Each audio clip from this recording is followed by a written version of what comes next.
केंद्र सरकार से तेलंगाना किसानों का धान खरीदने के मांग को लेकर यहां दिल्ली में पधारे हुए तेलंगाना राज्य के माननीय मंत्रीगण,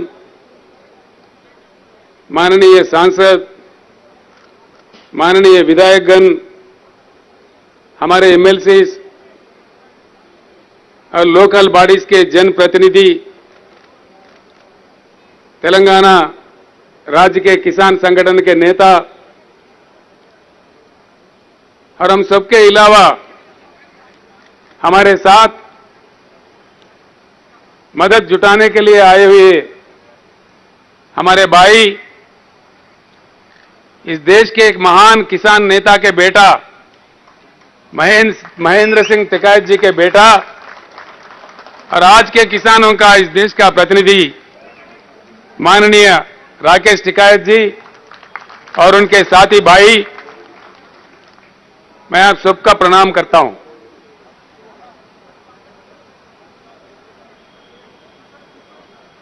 आज इतने दूर करीब 2000 किलोमीटर तेलंगाना राज्य के पूरे ही विधायक, पूरे ही मंत्री और किसान बंधु जो संगठन है उसके सारे ही प्रतिनिधि इतने कड़ी धूप में दिल्ली क्यों आए हैं? प्रधानमंत्री नरेंद्र मोदी जी को मैं चेतावनी देना चाहता हूं कि आप चाहे किसी से भी खिलवाड़ कर सकते हो, लेकिन किसानों से नहीं। भारत का इतिहास बताता है, जहां भी कष्ट पाकर किसानों के आंखों से पानी निकले, वहां की सरकार जरूर सत्ता से बाहर निकले। जहां भी कष्ट पाकर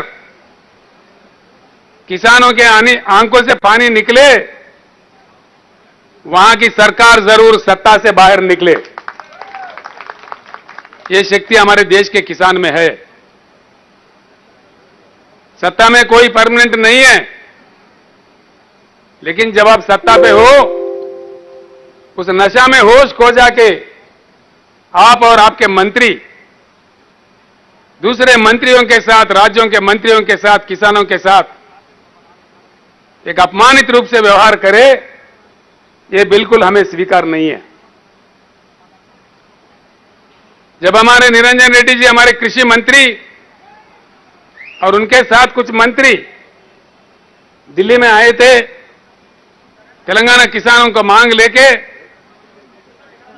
यहां के आपके मंत्री पीयूष गोयल साहब का जो व्यवहार था बहुत ही बुरा था, बहुत ही अपमानित था। बेहतरीन चावल उगा के देश को अन्न देने वाले अन्नदाताओं को इस पीयूष गोयल जी ने कहा, भाई किनकी खिलाओ, किनकी खिलाओ, किनकी यानी के टूटा हुआ राइस के टुकड़े, बेहतरीन राइस उगा के देश को अन्नदान देने वाले किसानों को से कहा गया कि आप किनकी खाओ, तेलंगाना जनता को आदत डालो कि टूटा हुआ राइस खाओ। यह है मर्यादा। भारत सरकार का यही नीति है। जो भी एक न्यायिक मांग लेके आए, धर्म का मांग लेके आए, उसके साथ ये व्यवहार हो, ऐसा हो।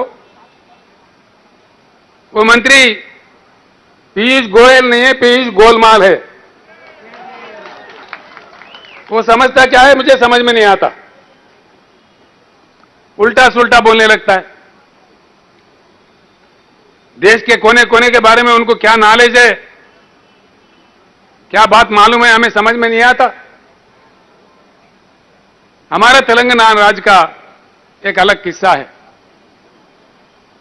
हम अपने अलग राज्य थे, जबरदस्ती जबकि दिल्ली सरकार ने हमको आंध्र प्रदेश में मिला दिया। आंध्र प्रदेश में मिलने के बाद कई दुख हमें झेलने पड़े। जो प्रोजेक्ट हमारे लिए बनने थे वो बंद कर दिए गए, जो हमारे लिए शुरू किए थे कई दशकों तक उसको पेंडिंग रखा गया। किसान को ना नहर से बांध से पानी मिला, मजबूरन जमीन का पानी को ढूंढना पड़ा। आप हैरत करेंगे राकेश टिकायत जी, शायद ही तेलंगाना के मुकाबले में सारे देश में कहीं भी इतने बोरवेल नहीं होंगे। तेलंगाना राज्य में ही सिर्फ तेलंगाना राज्य में आज 30 लाख बोरवेल चलते हैं, 30 लाख।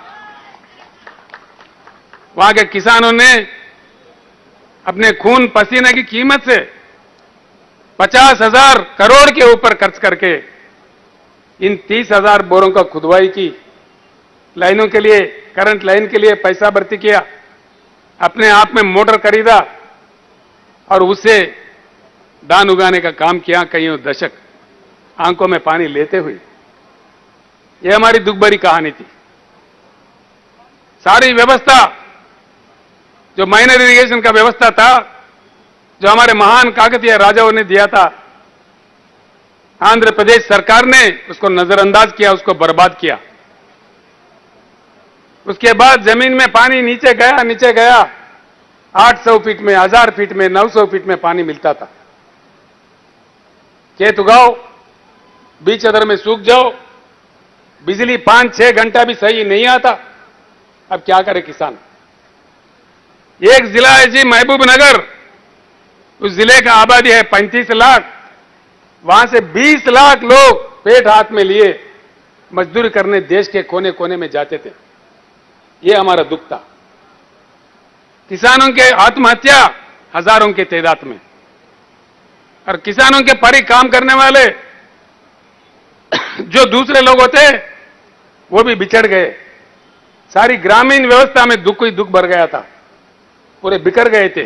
तेलंगाना समाज में एक जबरदस्त शोक, उससे लेके तेलंगाना जनता 1956 से लेके 6 दशक तक अलग राज्य का मांग करते रहे। हम अलग राज्य मांगते हुए कई बार कई हमारे युवा शहीद हुए। 1969 के मूवमेंट में हमारे 400 युवा पुलिस गोली के शिकार हुए, मारे गए। कई लोग, लाखों लोग जेल गए। हम कई दुख झेले थे।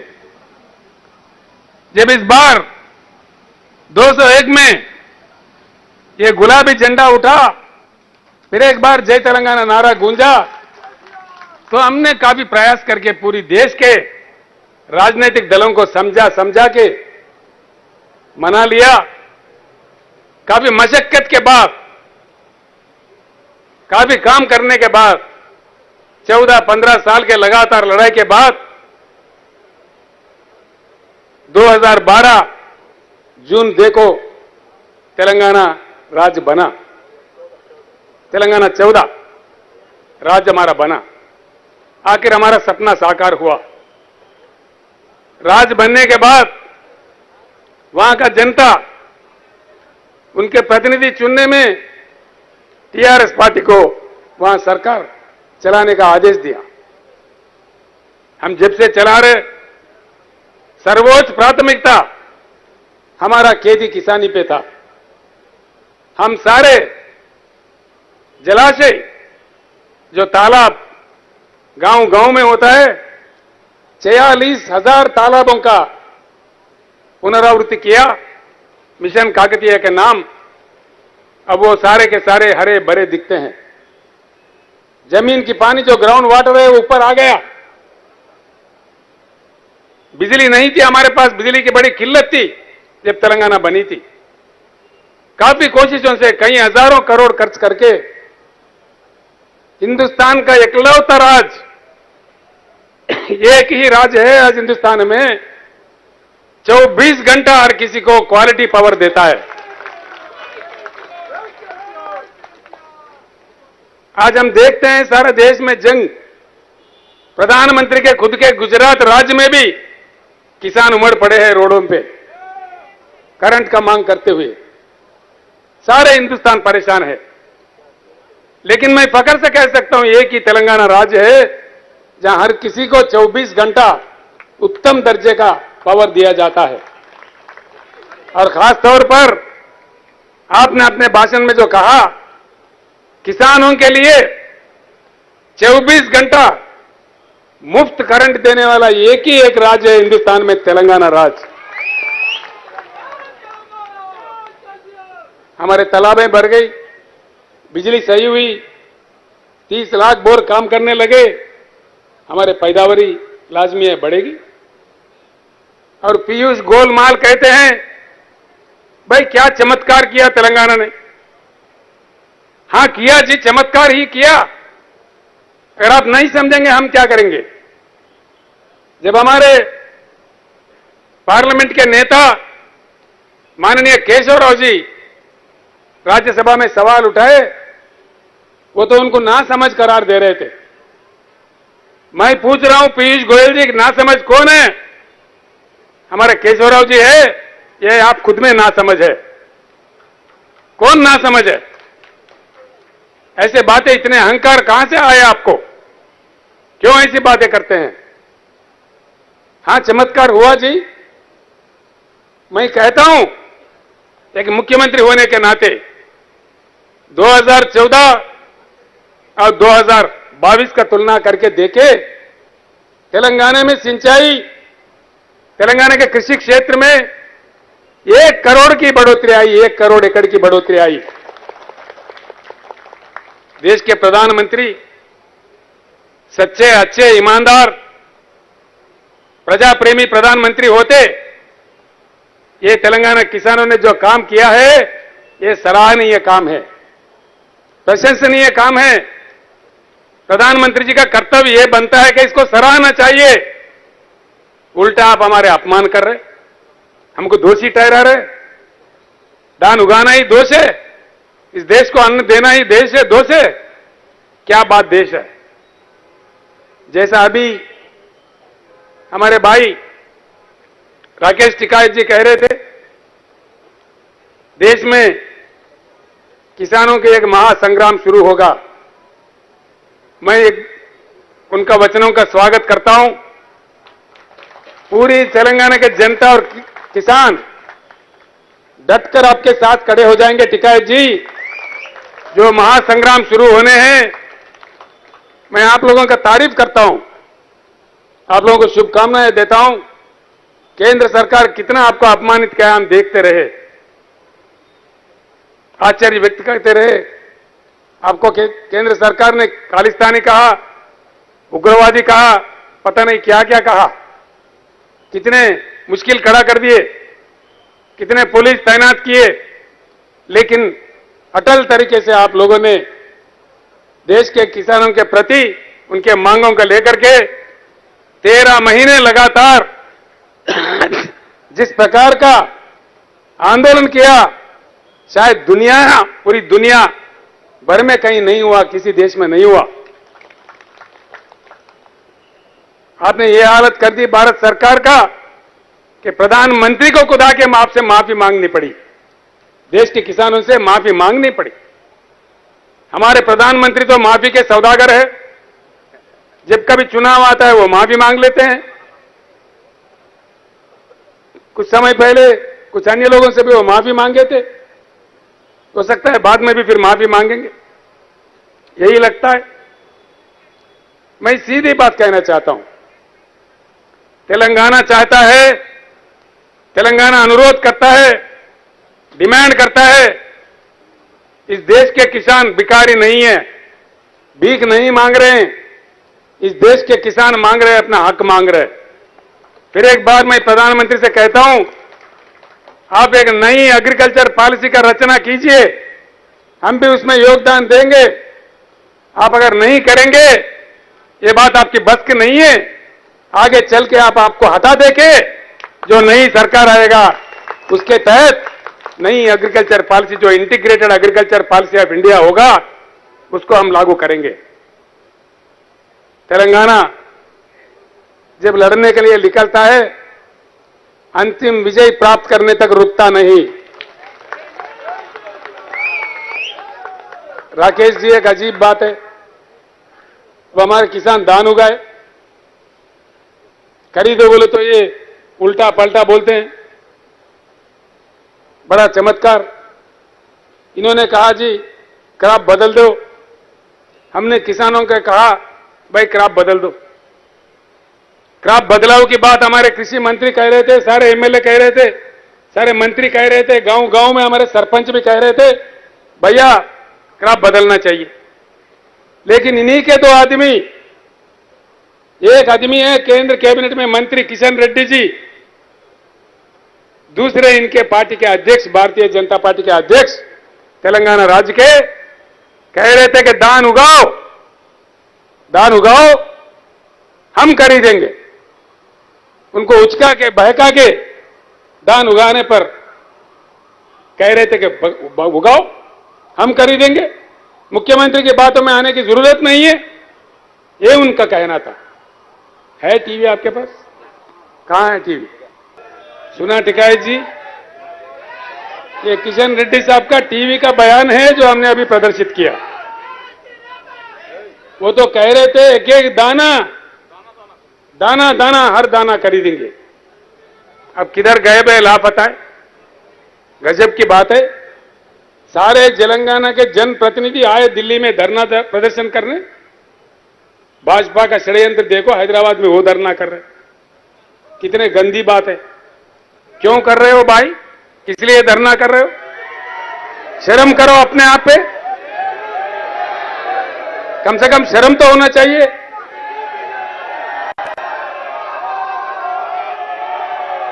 इतना बेशर्म भाजपा, इतना बेशर्म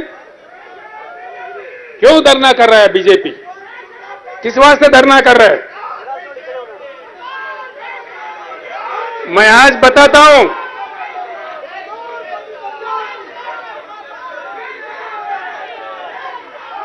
हम इतना कमजोर नहीं है।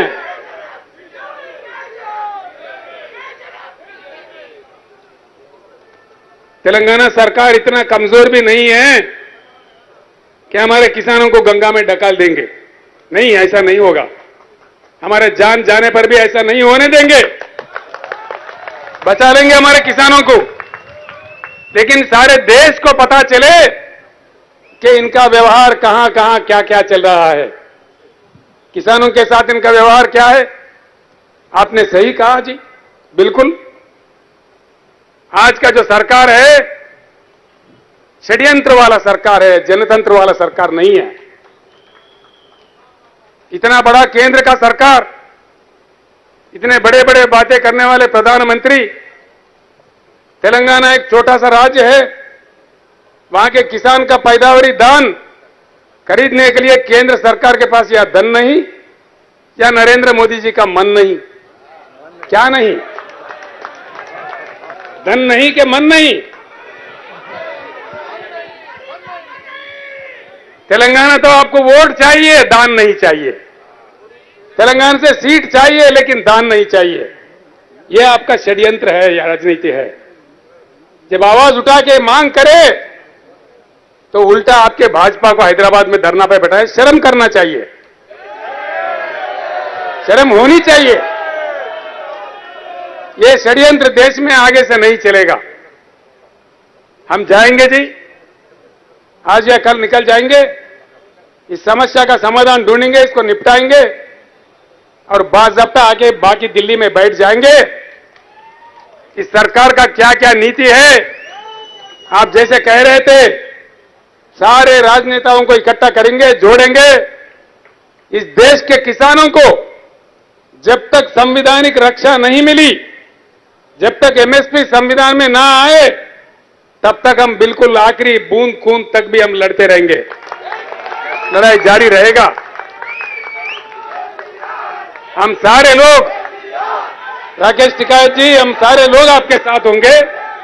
जल्द से जल्द जो जो मुख्यमंत्री इस बात से सहमत है, जो जो राजनीतिक पार्टी इस बात से सहमत है, उनकी सारी सहमति से देश में एक ऐसी जलजला भूकंप पैदा करेंगे, ये पीयूष गोयल माल भागते भागते नजर आएंगे।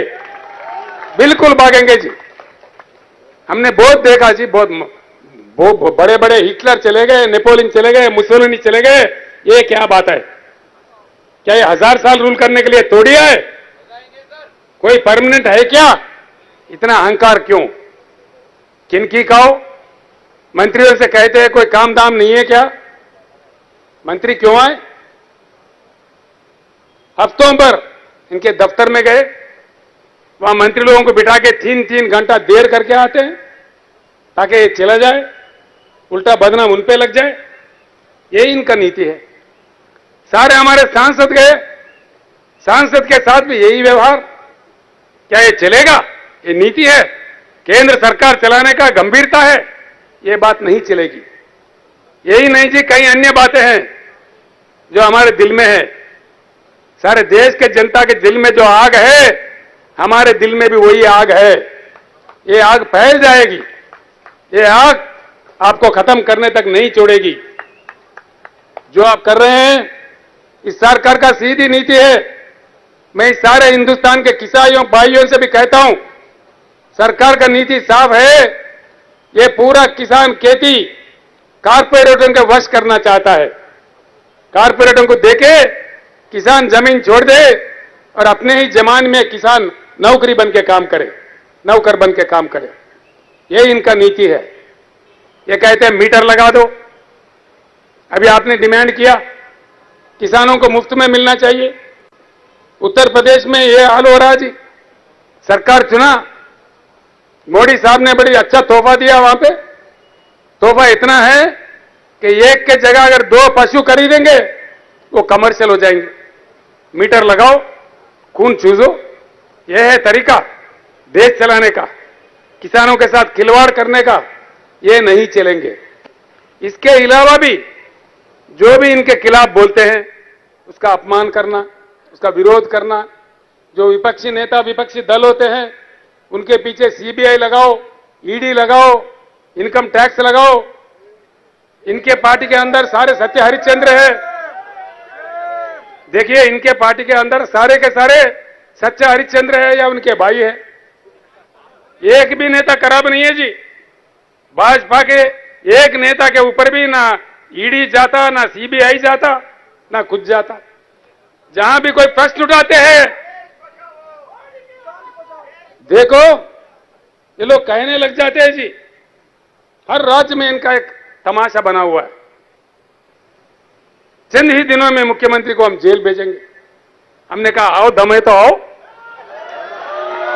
किसको कौन जेल भेजेगा? आ जाओ, दम है तो आ जाओ। हर किसी को, इनके छोटे मोटे कुत्ते राज्यों में भौंकने लगते हैं, मुख्यमंत्री को जेल भेजेंगे। हर राज्य में, हर किसी के साथ। मैं साफ कहता हूं, देश आपको समझ चुका है।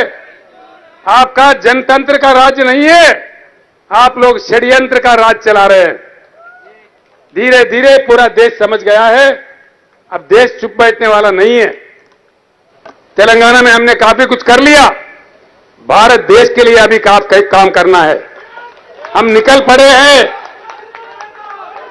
हम इतना,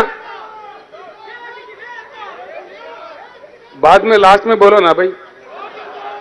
इधर हम बोल रहे हो, इधर आप बोल रहे, तो क्या चीज समझ। अरे बैठ जाओ।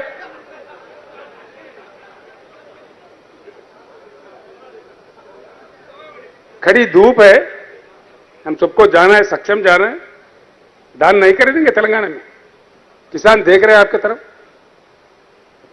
नरेंद्र मोदी जी को, पीयूष गोयल जी को मैं 2 हाथ जोड़ के प्रणाम करके तेलंगाना किसानों के तरफ से अनुरोध करता हूं, जैसे सारे जगह से धान खरीद रहे हो, तेलंगाना भी धान खरीदो। 24 घंटे हम इंतजार करेंगे। क्या आपसे कोई आदेश आएगा? 24 घंटे के बाद हम फैसला लेंगे। क्या करना है हमें मालूम है। जो करना है हम करेंगे। उसके साथ बस पीछे ही पीछे, आपके पीछे पड़ना है।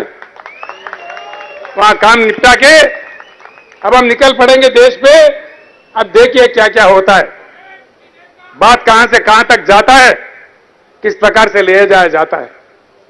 काफी बातें हैं, अगर वो मैं बात करने लगूं तो कहेंगे भाई राजनीति करने आए कि दान का मुद्दा लेके आए। अब हम सिर्फ दान का मुद्दा पे ही बात कर रहे हैं, किसानों का मुद्दा पे ही बात कर रहे हैं। राजनीति की बात मैं वापस दिल्ली आके करूंगा, बहुत कुछ करूंगा। इनके क्या क्या षड्यंत्र है, इनके क्या क्या कथाएं हैं, सारे भांडा इनका फोड़ते हैं। किसके साथ किस प्रकार का व्यवहार इन्होंने कर रहा है, ये सारी बातें बड़ी बड़ी बातें हैं। हम वापस आके दिल्ली पूरे हमारे दोस्तों को, जो हमारे साथियों को बुला के बैठ के बात करके राष्ट्रपति चुनाव के बारे में बात करना है और इनके नीतियों के बारे में बात करना है। उन सारे चीजों का करते हैं। राकेश टिकैत जी को फिर एक बार मैं कहना चाहूंगा, आप तो लड़ते रहे, आपका पिताजी भी लड़ते रहे। जब मैं बहुत छोटा था, यूथ नेता था 1978 80s में, आपके पिताजी एक आवाज पे लाखों किसानों को बुलाते थे, किसान रैली बुलाते थे। उतने महान नेता थे हमारे महेंद्र सिंह टिकैत जी। आपने भी साबित किया, उनके सच्चे सपूत हैं आप, इसीलिए देश के किसान के साथ आप खड़े हैं। आप पे हम गर्व करते हैं, हमारा नाज है आप पे। इसलिए एक ऐसा नेता अगर हो, संघर्ष करे, उनको जाना है। एक्चुअली राकेश टिकैत जी आज उपवास में है, वो खाना भी नहीं खाते आज, हर सोमवार को उपवास रखते हैं, उनका उसूल है। लेकिन मैंने रिक्वेस्ट किया, हमारे किसान इतने दूर से आ रहे हैं, हमारे सारे जनप्रतिनिधि आ रहे, आधे घंटे के लिए आप आना। 3:15 बजे का उनका फ्लाइट है, औरंगाबाद में महाराष्ट्र में किसी संघर्ष में जाना है, किसान संघर्ष में उनको मीटिंग में जाना है, उनको भी हमें विदा भी करना है। तो इसलिए भाइयों, आपने जो कष्ट करके इतने तो दूर आए, हमारे को यहां विजय प्राप्त भी हुआ, नहीं भी हुआ, कोई बात नहीं है। लेकिन देश को एक बार बताना था कि तेलंगाना किसानों का मांग क्या है, हमने वो बता दिया। बाकी प्रधानमंत्री पे छोड़ दिया। प्रधानमंत्री का आदेश मिले धान खरीदने का, ठीक है, नहीं भी मिले तभी ठीक है। हम इतने गरीब नहीं हैं, अपने आप में समस्या समाधान हम ढूंढेंगे, कल परसों में उसका फैसला ले लेंगे। फिर उसके बाद अब इनके पीछे पड़ेंगे, सारे देश के किसानों के भलाई के लिए हम आगे लड़ते रहेंगे। जय तेलंगाना, जय हिंद।